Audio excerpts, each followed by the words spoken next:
New reaction from the White House today on the Texas ruling that suspends the FDA's longtime approval of a widely used abortion pill. Health and Human Services Secretary Javier Becerra vowing all options are on the table to protect access to the drug.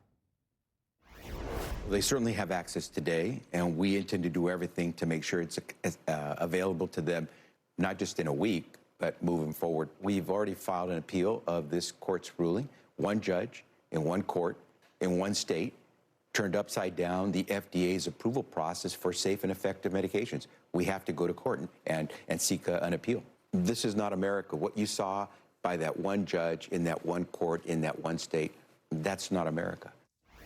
Let's bring in Florida Democratic Party Chair and former candidate for Florida Governor NIKKI, who recently got arrested for protesting for abortion rights. Before we get to that, we know that these pills have become increasingly significant since Roe v. Wade was overturned. What effect would this Texas ruling have on nationwide access? And those comments from the HHS secretary, do those give you some optimism? Yeah, what is happening across our country is not American. That we have a Supreme Court that undermined 50 years of law, of protections of healthcare. And unfortunately, here in the state of Florida and other states across the South and across the nation, where we're seeing these egregious bans. We're about to pass here in the state of Florida a 6-week near ban on abortion. And so being able to have other access to other tools in order to protect women's health care and to protect women is essential. So it does give me hope that there's others out there fighting to make sure that we're protecting women's right to choose. Let's talk about what's happening in your state. As you mentioned, Florida right now could approve that 6-week abortion ban down from 15. The governor has signaled that he'd sign it. What will this mean for women in your state? What this will mean for women in our state is that women will die. Make no joke about that. Women across our state will have to either, one, make up their own personal decisions to take it upon themselves to either have a procedure on their own, or have to find the financial resources to leave the state of Florida, which, of course, we know the Republican Party are looking to have a national ban on abortion. So this is not going to stop here in the state of Florida.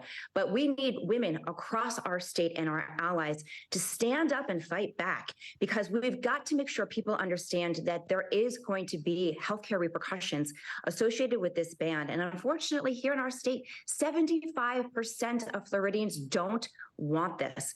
But we have a governor who is hell-bent on running for president of the United States on the backs of people here in the state of Florida. So it was important for myself, as well as the protesters and our minority leader in the Senate, Lauren Book, to show that we are going to fight.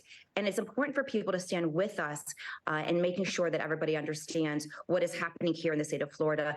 And it is not going to stop here. It is going across the entire country until we start seeing more people fighting back. So let's talk about that, because on Monday you were arrested. We were showing some video of that. It's my understanding that you were charged with trespassing, I believe, after a warning. You guys were told you could be there, correct me if I'm wrong, until sunset. What did you experience, and why was it so important for you to continue doing this, knowing the consequences?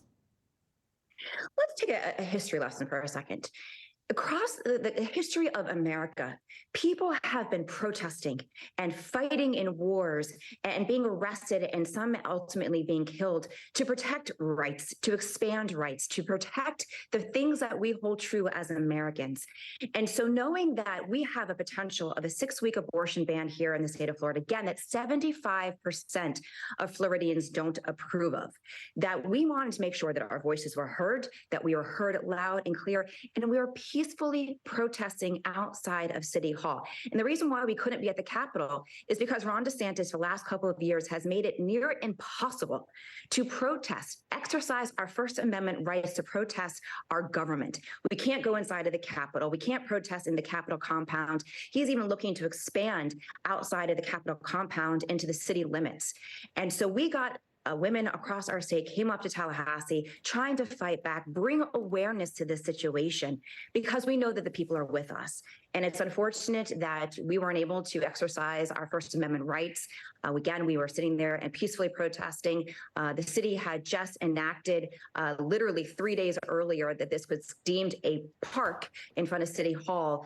And we were arrested for sitting there peacefully and trying to exercise our First Amendment rights to protest our government for instilling these types of egregious, extreme policies on the people of our state. Nikki Fried, thanks for your time. Thanks for having me.